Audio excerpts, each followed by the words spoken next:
A man coldly informs his wife Liliana that their marriage is solely one of convenience, driven by financial reasons.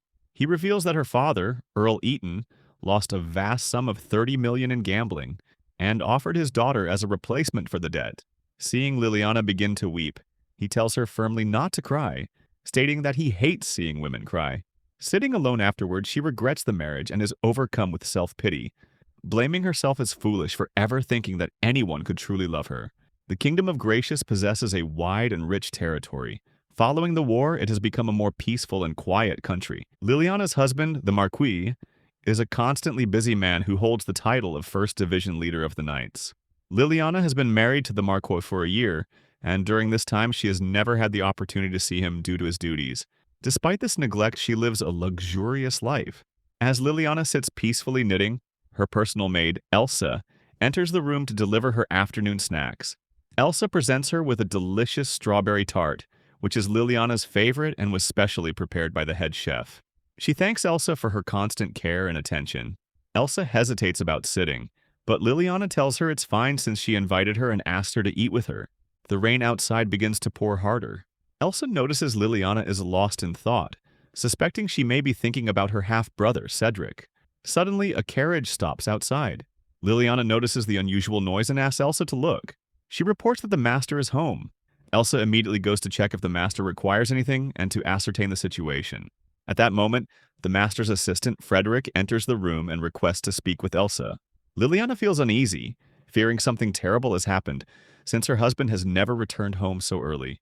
Elsa returns to Liliana and asks her to remain calm before explaining that the master was injured during training. She confirms that he is not in danger, but there is a distinct problem. Liliana rushes to see her husband. The moment she arrives, her husband denies recognizing her and asks who she is. Hearing this, Liliana is completely shocked. Elsa becomes angry, stating that while the master has always neglected his wife, saying he does not know her is going too far, even as a joke.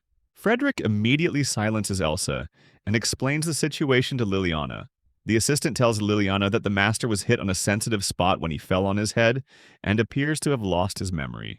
Liliana listens quietly as Frederick continues, explaining that the master remembers nothing, not only his wife but also his family, his friends, his own identity, and even the servants.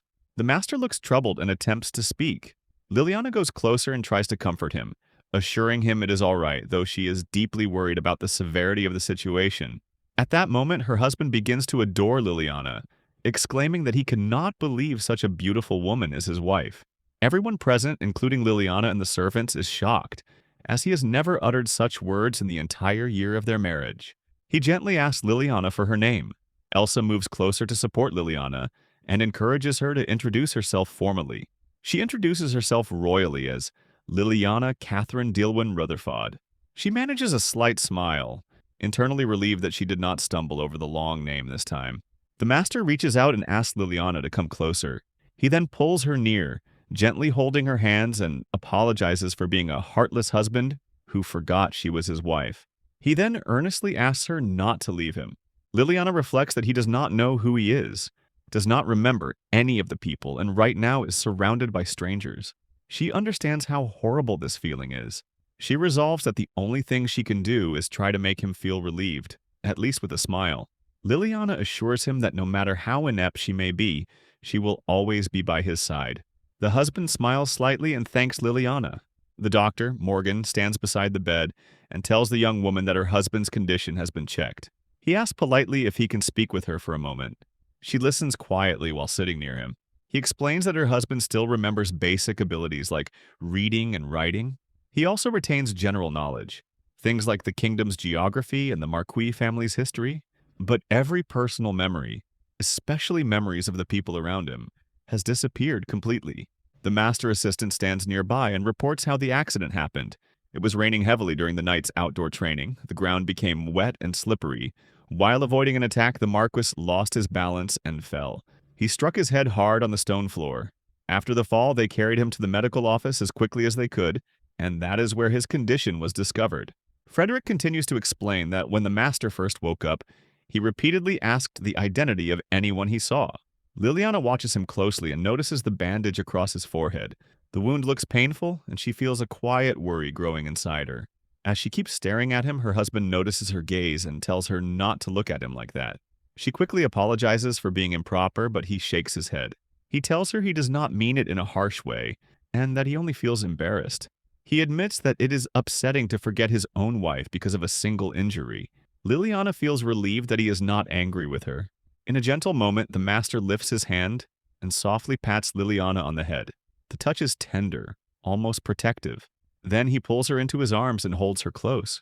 He reassures her that she should not fear him, especially because she is his wife. His hands feel warm and steady, and the way he holds her is very different from how he behaved before.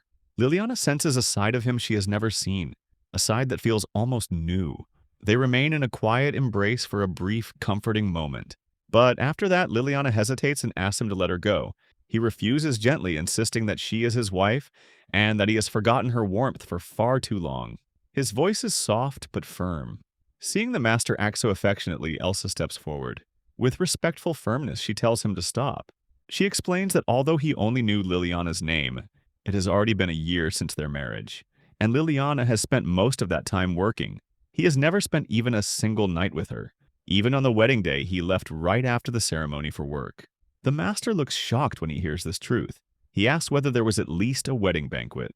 Frederick replies that most nobles left their territories and believed there was no point in hosting such an event. Only a few people attend the ceremony: Frederick, Elsa, and the chef. He also adds that even during the veil-lifting ritual, Elsa performs it instead of the master. Elsa becomes upset and moves forward to separate Liliana from the master. She takes Liliana gently and tells him to return their madam to them. Frederick covers Liliana's ears while Elsa whispers something to the master. Liliana can only hear that Elsa has finished speaking. Then she tells Liliana that the master needs a close examination from Dr. Morgan, so they should return to their room. Liliana hesitates to leave him alone, but Elsa sees her kindness and reassures her that the doctor will take proper care of him. Liliana bows with a small smile and tells her husband to rest well before she leaves the room. The master feels startled and troubled. He reflects on how awfully he has behaved toward his wife, and the realization leaves him uneasy. The scene shifts to the moment Elsa and Frederick confront him. When Frederick covers Liliana's ears, Elsa steps forward and speaks directly to the master. She tells him that he is known to dislike women and that he only married the madam for his own private reasons.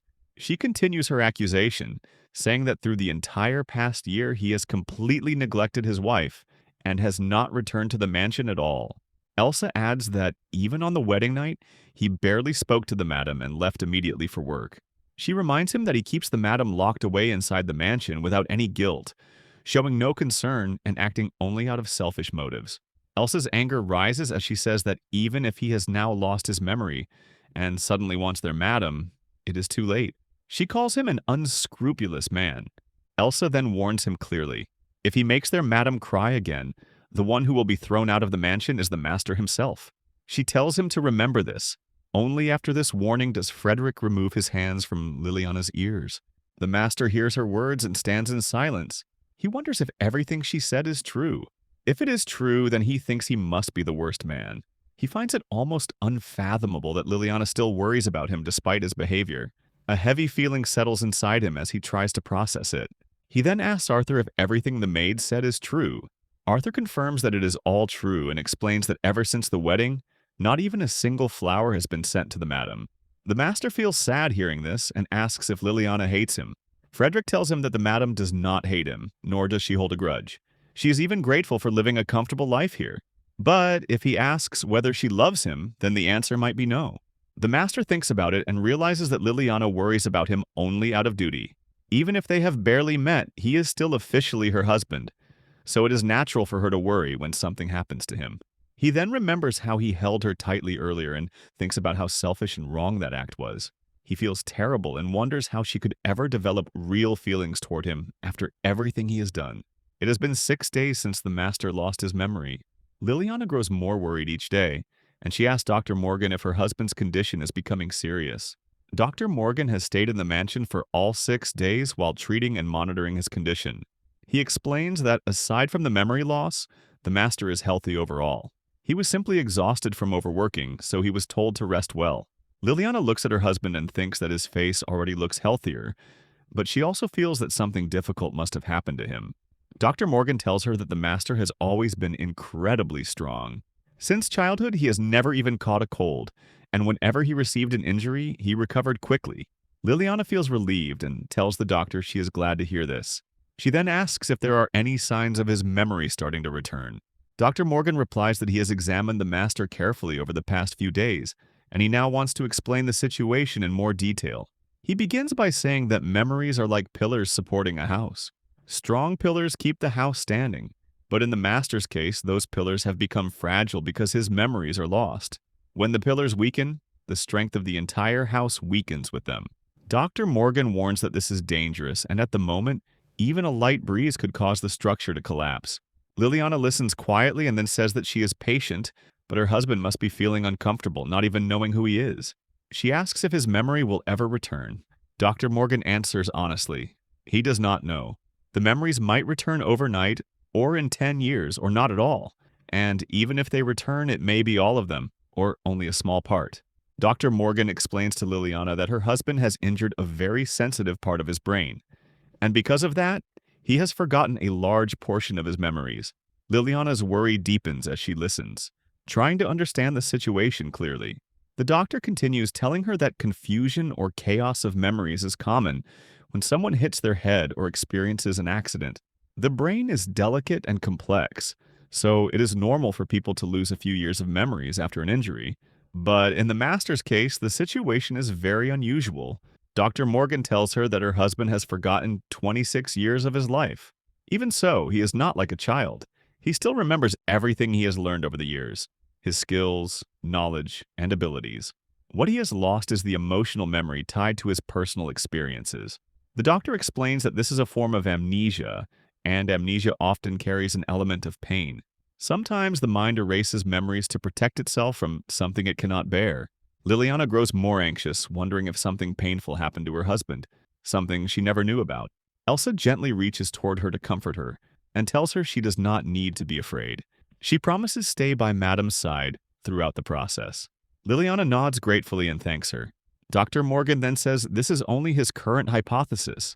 When the master hit the stone during the accident, the pain or shock may have caused his mind to reject all memories at once. He asks Liliana if anything troubling had happened recently. She apologizes and admits she does not know much about her husband's life. She turns to Elsa, who explains that the master rarely came home, so only Frederick or the knights who accompanied him might know what truly happened. Dr. Morgan tells them that if something unpleasant triggered this reaction, then it may be better for the master not to recall those memories. If he tries to force himself to remember something his mind rejects, the effect on both his body and mind could be harmful. The doctor advises Liliana to take this moment as a chance to face her husband honestly. The next day, Liliana sits quietly, remembering Dr. Morgan's words. She had no immediate response yesterday, but Elsa's support helped her nod in agreement. Even now, she does not look very cheerful as she sits with her hands folded neatly. She glances at her husband, who sits across from her with a gentle smile. She wonders how the world always brings things far beyond her expectations. Liliana sits uneasily, unsure how to handle this new situation. Everything feels unfamiliar, and she cannot decide what she should even begin talking about. The only thing giving her comfort is Elsa, who stands quietly in the corner, watching over her with steady support. With that small reassurance, Liliana gathers her courage and speaks softly, addressing her husband gently and asking if he should return to his room to rest. The master looks at her and asks if she enjoys knitting. Liliana explains that she likes it because it brings comfort to people. She muses that she has made small pieces for Cedric and for Elsa, and they both appreciated them. Her husband then asks if he can see her work. Liliana hands it to him hesitantly. He studies it with a warm expression and praises it as a wonderful piece, something that would surely brighten the heart of whoever receives it. Liliana freezes for a moment, surprised and speechless. After collecting herself, she expresses how grateful she is for the knitting kit and embroidery threads. She bows her head, apologizing for not showing her gratitude earlier. Her husband stiffens, caught off guard by her humility. He urges her to relax, insisting that they are only threads in a sewing kit, nothing worth such deep thanks. But Liliana disagrees. She explains that back at her old home, such beautiful threads and sewing materials were only unused leftovers from the maids. Yet here, he gifted her a complete and wonderful set. She smiles softly, admitting that just looking at the colors makes her happy, and she thanks him again. The master grows flustered and turns his gaze aside, murmuring that if she feels happy, then that alone is enough. Still unsure, he asks if she embroidered the flowers on the cloth by herself. Liliana nods and explains that Elsa provided her with a few pieces of cloth. The cushion covers she works on are made from unused sheets the maids plan to send to children for charity. Liliana only handled the stitching. The master pauses, confused about which children she means. Elsa steps forward and explains that he has forgotten about the children at the orphanage. The reason the madam creates these items is because of the bazaar organized for the orphanage managed by the master's own family. She adds that the master had always been affectionate toward the orphanage children and used to visit them often during his school days and even after the war ended. The master wonders quietly if he truly cared for them that much. Liliana opens a small box and shows him the gifts the children once gave him in return. Some even wrote letters mentioning how he played with them and taught them swordsmanship. Liliana had expected this kindness from him, and seeing proof of it warms her heart. Her husband then asks if she has ever visited the orphanage. Elsa responds bluntly, explaining that although the idea came up once, the master rejected it himself, declaring that Liliana was not allowed to meet the children. He stares ahead, stunned, unable to believe that he ever said such a thing. The master grows uneasy as he reflects on the situation. He mentions that they are registered openly as husband and wife, yet the truth is that neither he nor Liliana knows anything about the other. Now, after losing his memory, he cannot even remember himself. Liliana becomes anxious and gently urges him not to force anything. She reminds him that Dr. Morgan had warned against pushing his memories to return. The master slowly rises to his feet, deeply troubled. He thanks Liliana for her kindness, and before she can respond, he lowers himself onto his knees in front of her. The sudden gesture leaves her completely startled. He reaches for her hands, his voice trembling as he admits his failures as a husband. Frederick had informed him how badly he had neglected her, how he never spared a moment to look at her properly, and how he had behaved only out of selfishness. Now, even if he tries with all his strength, he cannot remember her, and the guilt weighs painfully on his chest. His grip tightens as he confesses that it feels as though he has done nothing but hurt her from the beginning. Liliana, flustered by the overwhelming sincerity in front of her, places her hands gently over his. She urges him not to burden himself so heavily. She explains quietly that she has never felt hurt by him, not even once. Their meetings were few, only 3 in total, so it is understandable that he does not remember her clearly. To her, this is not something to blame himself for. Even with her reassurance, the master finds no comfort. He lowers his head into her lap, lost in regret and confusion. Liliana panics slightly, unsure how to respond, and looks to Elsa for help. She worries that he might have fainted. Elsa steps forward and tells her it is nothing like that. He has simply came face to face with the truth, that even if he wishes to make amends, he has no right to do so yet. Elsa urges Liliana not to worry, then directs a stern warning toward the master. If he continues behaving like this, she threatens to bring Arthur into the room. At that, the master lifts his head and looks directly at Liliana. He straightens himself and explains that it is still early, but he wishes for them to visit the orphanage bazaar together. He believes that, as a married couple, this could be a chance for them to understand each other better. He expresses his wish for them to share more moments, to talk every day, and to spend time together.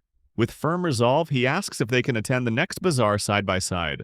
Liliana meets his gaze and sees sincerity despite his uncertainty. She admits she doesn't mind talking more but feels uneasy about going out with him, fearing she might cause trouble. She calls herself ignorant and worries it would embarrass the family if anyone knew she was the master's wife. Even at home, her parents had warned her not to go out. The master immediately rejects her concerns. He insists her parents meant to protect her, not shame her, fearing unfamiliar surroundings. He wants the opposite. He wants her to see the world with him. He insists they go to the bazaar together no matter what. Liliana hesitates, but his earnest expression makes it impossible to refuse. Finally, she agrees softly, her heart uncertain but willing. They decide to go to the orphanage together, but before that, they plan to have dinner. When the evening of the dinner finally arrives, Elsa looks at Liliana and tells her that she should ask her husband about a wedding ring. She says this is a good chance, since it is their first dinner together, and Liliana is already married, so having a wedding ring is something natural. Liliana thinks about it for a moment and agrees that Elsa is right. She admits that it is not something she dislikes. Then she remembers the wedding ring a child once gave her. It was a lily-shaped flower ring. Elsa asks if the child she is talking about is Cedric. Liliana remembers the scene clearly and tells Elsa that Cedric was very nervous when he asked for her hand in marriage. He kneels on one knee in her memory, takes her hand gently, and acts like a little prince trying his best. Elsa laughs softly and says it is wonderful. A maid knocks on the door and informs them that the dinner is prepared, and they should come to the living room because her husband is waiting. Liliana stands up slowly. Elsa watches her closely and asks if she is feeling all right. Liliana says she is fine, but it is getting a bit hard for her to breathe, and she does not understand why she feels this way. She thinks about how Elsa has helped her dress nicely and how she has passed all the table manners she practiced earlier. Elsa reassures her gently, saying that whenever Liliana sits at the table, she looks like a perfect noble lady, no matter what. Liliana relaxes a little after hearing this. She reminds herself that her husband has been waiting for quite some time, and she cannot keep him waiting any longer. The chef must have put in full effort to prepare tonight's dinner, so she takes a deep breath and prepares to go. But then she suddenly remembers her mother. The memory stops her for a moment and her heart tightens unexpectedly. She does not know why the thought comes now, but she forces herself to walk forward, step by step, toward the dining room where her husband is waiting. As Liliana remembers something, her steps slow and her balance weakens. A sudden tremble runs through her body, and Elsa notices immediately. Concern rises in her eyes, urging Liliana to return to the room and rest. But Liliana's mind is already slipping into the past. The memory of her stepmother crashes over her like a cold wave. She recalls the nights when she was forced to sit at the dining table, terrified of making even the smallest mistake. Her stepmother's voice echoes sharply, demanding perfect posture, perfect silence, perfect behavior. One drop of spilled soup always meant no dinner. One wrong movement meant she would be left alone, trembling, punished again. Her stepmother's cold words stab through her memory, calling her the worst, saying even a dog could behave better. She claimed she could not learn anything properly.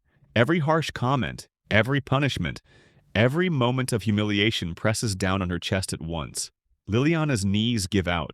She collapses to the floor without strength. The master rushes toward her instantly, catching her before she can fall further. His face fills with worry. Arthur, Frederick, and the others gather quickly, their expressions heavy with concern. Elsa kneels beside her, tears forming, begging Liliana to stay awake, to stay with them. Liliana wants to reassure them. She wants them to understand she is not trying to frighten anyone. She wants to say they are all so kind to her, kinder than she has ever known. But her voice refuses to rise. The master gently gathers her in his arms, lifting her with care. His warmth surrounds her as he leans close, promising softly that everything will be all right and that she is safe now. A few moments earlier, the master had come to pick up Liliana, unable to wait any longer. As she shared the story of Cedric and the flower ring with Elsa, he overheard her words, and the memory of the flower ring prince reached him. A sudden, sharp pang of jealousy strikes him. Beside him, Frederick notices, thinking quietly how, compared to himself, the master had not even bothered to gift Liliana a ring, deeming it unnecessary. Yet this child, Cedric, had given her a flower, small yet perfectly fitting for a prince. The thought leaves the master uneasy. Without realizing it, he turns back and pauses at her door, conflicted. The master has been confined to his bed for a week until yesterday. During that time, with the help of pictures and images, he has been told about all the relationships in his life. The knights, the maids, the orphanage, and Frederick, his foster brother. Liliana and her family have also been explained to him, but Cedric remains unknown in his mind. The master senses that even if he inquired about him, he might not receive a clear answer. Observing how Liliana has been loved and cared for by the servants, it becomes clear that someone like her naturally attracts kindness and attention. Yet a shadow of gloom falls over him as he realizes that his past self, even if circumstances were planned, had been quite terrible. Returning to the living room, he questions Frederick about gifts for Liliana.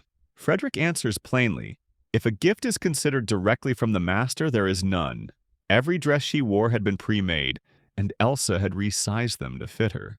The sewing kit and threads for which Liliana had shown gratitude were purchased with Frederick's approval and funding. Not a single flower, sweet, or letter had come from the master. He had not even given her a wedding ring and had shown no interest in her preferences. Frederick sums up bluntly that, considering all this, the master had been a terrible husband back then. Hearing this, the master feels a heavy gloom descend on him. Frederick makes it clear that despite his failings, he still respects the master. He declares that if both the master and Liliana were in danger, he would save the master first, even at the cost of a curse. Yet he admits that the past year has shown him as the worst husband and gentleman, and that is why he fears the master. Their conversation is abruptly interrupted by Elsa's voice calling out. Frederick rushes toward her, and the sight is immediately clear. Liliana has fallen. The master's worry turns to action as he rushes toward her, heartbreaking, desperate to reach her. Liliana slumps suddenly, collapsing into the master's lap. Her small body trembles violently and he quickly wraps his arms around her, trying to calm her. Her murmurs drift faintly through the air, words to her father, her sister, and her mother, begging their forgiveness. She covers her face, looking utterly trampled and lost in her own thoughts. The master's worry spikes and he tightens his hold, but the strain becomes too much for her. Liliana goes unconscious in his arms. He notices her lips moving slightly as if she tries to reassure him that she is fine. Her face looks pale but unharmed, yet her body continues to shiver uncontrollably. Without hesitation, he lifts her carefully, murmuring that he will not let her fall, that everything will be all right.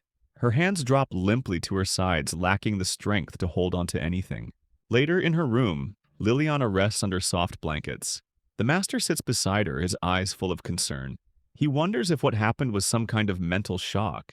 He recalls vaguely that she usually goes to bed when feeling feverish, though his memory fails him in the detail. Even if he remembered, he realizes he might not have fully understood her habits. Gently, he touches her forehead, his worry pressing into every movement, and wonders silently what burdens her small shoulders and frail body. Liliana blinks slowly, meeting his eyes, and he immediately leans closer to reassure her. He encourages her to lie back, letting her know that he is not upset in the slightest, trying to be as gentle as possible so she does not feel frightened. Liliana's gaze drifts briefly toward the evening's dinner, her worry evident, but the master shakes his head slightly, guiding her focus to rest. She needs care now. No one is angry, no one blames her, and her body must recover first. Her eyes widen suddenly, and she gasps, noticing her clothes. The master explains that Elsa helped her change, though the chemise remained untouched.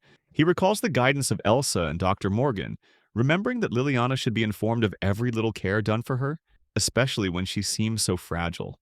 He wonders quietly what else she might fear. Liliana lowers her gaze, apologizing softly.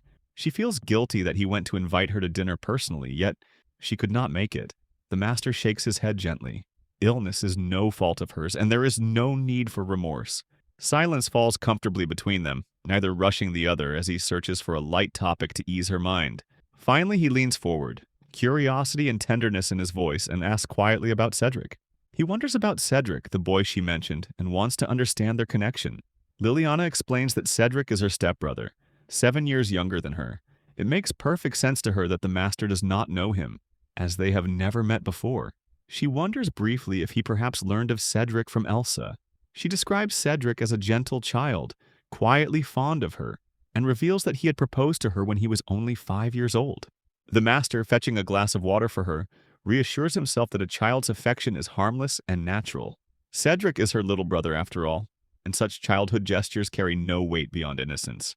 He hands her the water and encourages her to lean on him while drinking. Liliana hesitates, unsure if it is proper, but the master assures her that he would be fine. Comforted, she rests against him and sips the water, while his mind lingers on the thought of Cedric simply as her younger brother. He observes how close Liliana is to Cedric, noticing the warmth in her expression. She takes out a small packet of letters and shows them to him, explaining that they exchange letters once a month, keeping a steady and affectionate correspondence. Liliana's fingers tremble slightly as she recalls that her marriage had been sudden.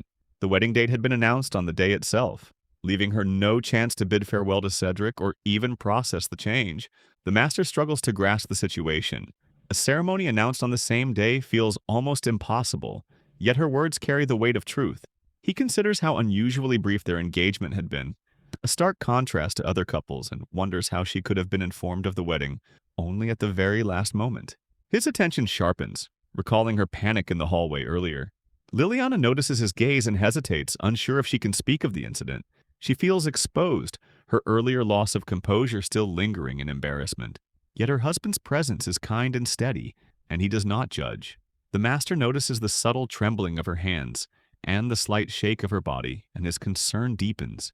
The master notices the lingering tension in Liliana and immediately reaches for her hand, brushing his thumb gently across her fingers to ease the stiffness. A warmth spreads through her at the touch, strange yet comforting, something she has never felt before. She remains silent, letting the sensation settle over her, unsure how someone's mere presence can offer such quiet reassurance. He murmurs her name softly, inviting her to share what weighs on her heart. Hesitant at first, she leans closer, encouraged by his patient demeanor, and begins to recount her story. Liliana's voice is low, each word heavy with memory and grief. Her stepmother, Lady Sandra, had once been her father's lover, but her grandfather refused to accept the union due to differences in family status. A marriage had been arranged for her father with the Viscount Everett family, and he obeyed. Liliana's mother, the woman chosen for him, died when Liliana was only 6 months old, leaving her with the shadow of a fractured family.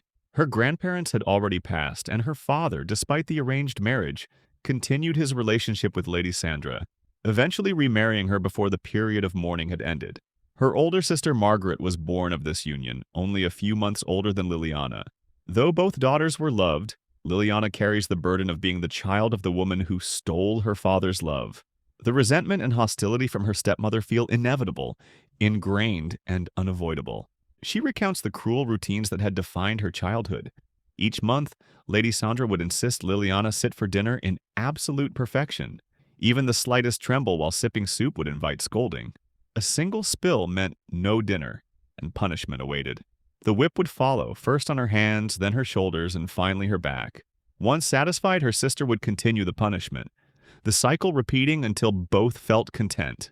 Gratitude had to be expressed at the end, a thank you for the guidance before she was allowed to retreat to her room. Outside those occasions, visits to her room could mean the same, unprovoked punishments at any time. Leaning against the master, Liliana's voice softens further, as she admits the fear that had gripped her even now. Though he had invited her, the courage to leave her room had not come easily. Years of constant scrutiny had left her terrified of judgment, of scorn, of sneers from those who had observed every minor misstep.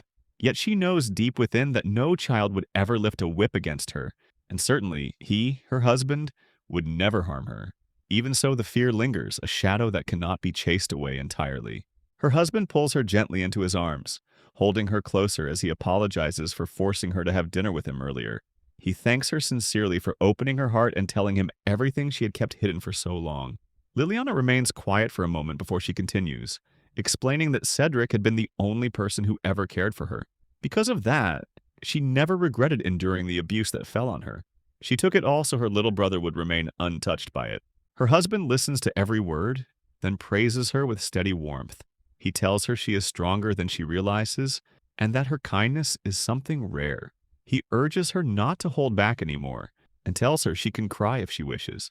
Liliana hesitates and reminds him that he dislikes seeing women cry, and she doesn't want to make him uncomfortable. Hearing that, he shifts his position, gently turning so that he cannot see her face directly, giving her space to cry freely if she chooses.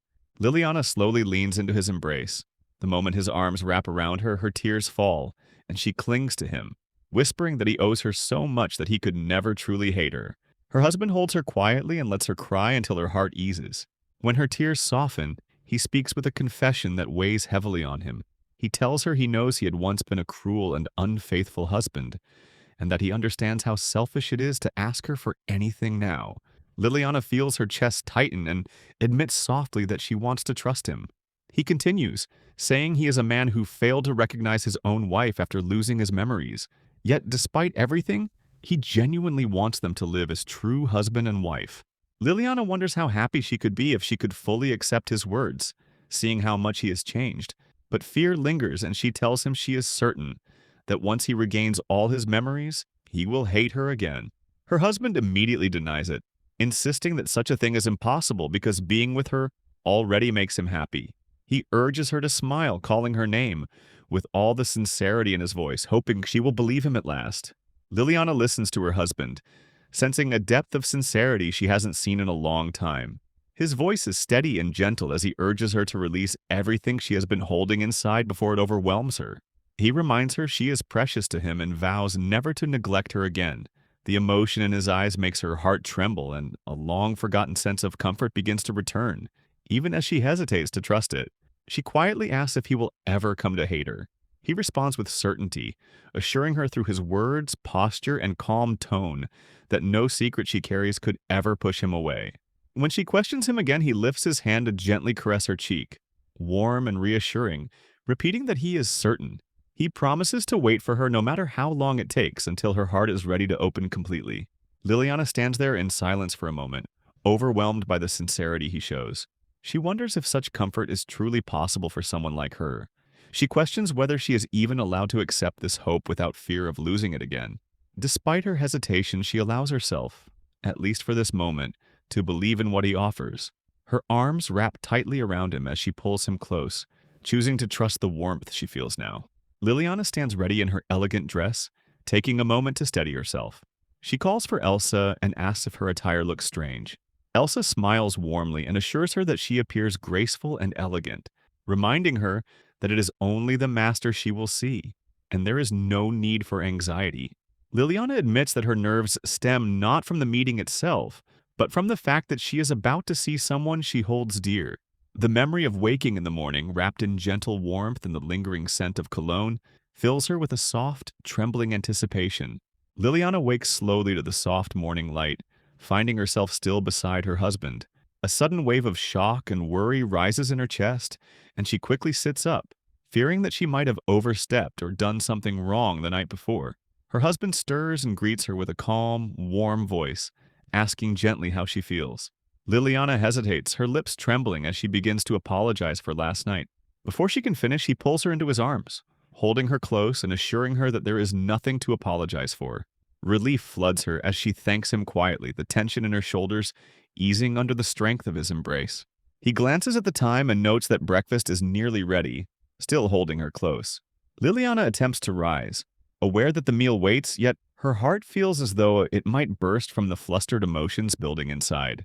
Her husband calls her back softly, telling her to become accustomed to sharing meals together, a simple suggestion that makes her heart pound uncontrollably. His voice carries a mixture of gentleness and authority, reminding her that he comes from another world, and that she had every reason to fear him at first. He acknowledges that he has caused her pain, but his tone leaves no room for doubt. He is not angry. Rather, he is grateful she stayed and did not run away. He lifts her chin gently and tells her to take her time, to get used to his presence before anything else. He encourages her to find courage in her own heart and promises to wait as long as she needs. Liliana feels overwhelmed by his steady kindness and the quiet intensity of his attention. She nods, her chest swelling with a mix of happiness and disbelief. She allows herself to embrace the moment, knowing she will start sharing meals with him and guiding him through the house. Simple gestures that now feel deeply intimate. A little later, she calls for Elsa and remarks that her husband, once so intimidating, now seems approachable, almost tender. Elsa agrees, saying he is a man whose emotions are easy to read, though he was harsh when Liliana first became his wife. With a soft chuckle, Elsa adds that he may seem immature to his relatives, yet he is capable of surprising kindness. Liliana smiles at this, though her nerves remain, and Elsa reassures her that such feelings are normal. The door opens and her husband enters, calling her name. Her heart quickens as he takes her hand, kneels, and presses a gentle kiss to it. He compliments her appearance, comparing her to a delicate water fairy, and Liliana feels her emotions nearly overflow. Elsa teases him, giving him only partial credit for his charm, then asks whether he brought flowers. Frederick laughs, explaining that he asked Jamal, the gardener, to prepare bouquets, though Jamal's hearing and memory have weakened lately. Liliana listens, amused as the misunderstanding unfolds, learning that the gardener wanted to give her flowers because he finds her endearing. She then asks her husband if he would like flowers as well, suggesting that the scent might brighten his room. He accepts the idea awkwardly but thanks her warmly, his gratitude sincere. Later, he calls for Liliana to turn toward him. Offering his arm, he asks if she would give him a tour of the mansion, despite what he calls his shortcomings as a husband. Unsure at first, she remembers Elsa's whispered advice and understands that he is asking for her support. Slowly, they begin walking through the mansion together. He mentions that he worried she wouldn't like him holding her, and she shakes her head, showing she understands. Liliana admits this is her first time doing something so graceful and refined, like a princess guiding someone through her home. Elsa and Frederick keep a careful eye on Liliana and her husband as they move through the mansion. Elsa notices how nervous her madam is, and she quietly observes the way the joyful moments of the morning seem to fade as the library tour comes to an end. By the time they finish, it is lunch, and they make their way to the dining room. Liliana hesitates, unsure of how to begin, and her husband notices. He reassures her gently, telling her She need not worry about dining manners and can eat with ease. He adds that he asked the cook to prepare a simple meal just for her, so she does not have to feel anxious. The maid brings Liliana her meal: cheese, bacon, and tomato quiche, her favorite, while the husband receives baguettes. He looks at Liliana and asks if it is enough for her. She assures him that this amount always keeps her full. He inquires further, asking if she is truly not holding back, and she nods, confirming that it is indeed enough. He remarks that if they do not start eating now, they will not be able to concentrate. As they begin, Liliana's heart pounds heavily. She carefully cuts her quiche with a knife and fork, telling herself not to let any piece fall on the table. Her hands shake slightly, but she succeeds. Watching her husband enjoy his meal, she asks if he likes the quiche. He smiles and praises it, remarking on the delicious taste, the way the tomatoes complement the cheese, and the texture of the fresh quiche. Liliana responds that she likes it too, and they continue eating together. Her husband compliments her, noting that she dines with care and elegance. Liliana explains that Elsa and Arthur taught her precisely and that Chef Feuillet also tried to make it easier for her. He smiles and tells her she has improved greatly because of her hard work. Gradually, her earlier anxiety fades, and she notices just how delicious the food is. With her heart now calmer, she devours her meal happily, thanking him sincerely. He tells her to continue enjoying meals like this often, and she agrees, smiling with fulfillment. Here I am, know it's been a while. I was in denial about my love. Here I stand,